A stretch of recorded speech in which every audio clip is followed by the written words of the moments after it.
आपने कभी भी किसी से मोहब्बत की है ना, तो हमारा चैनल जरूर सब्सक्राइब कीजिएगा। और हाँ, Mixed by Kana Music Talent. Music by Shams Jamil.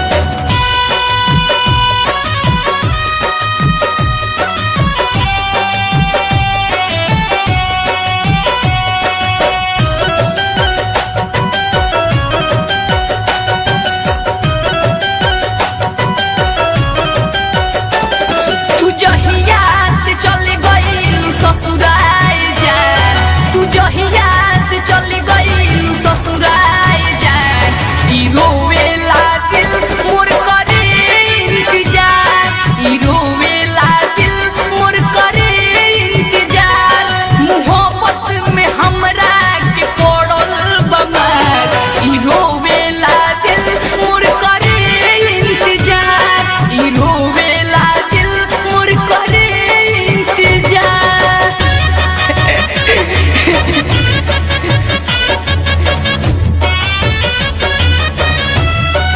Mixed by Kana Music Talent.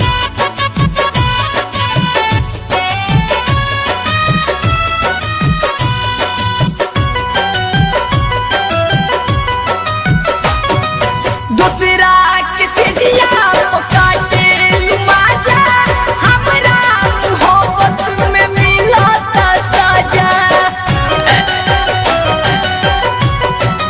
हाय दूसरा के तेजिया काटे लुमाजा, हमरा मोहब्बत में मिलता ताजा। बा दूसरा के तेनुरा से भरल लीला, बा दूसरा के तेनुरा से भरल लीला, ई रोवेला दिल मोर करे इंतजार, ई रोवेला दिल मोर करे इंतजार। ए जान बोलो Music by Shams Jamil. Mixed by Kana Music Talent.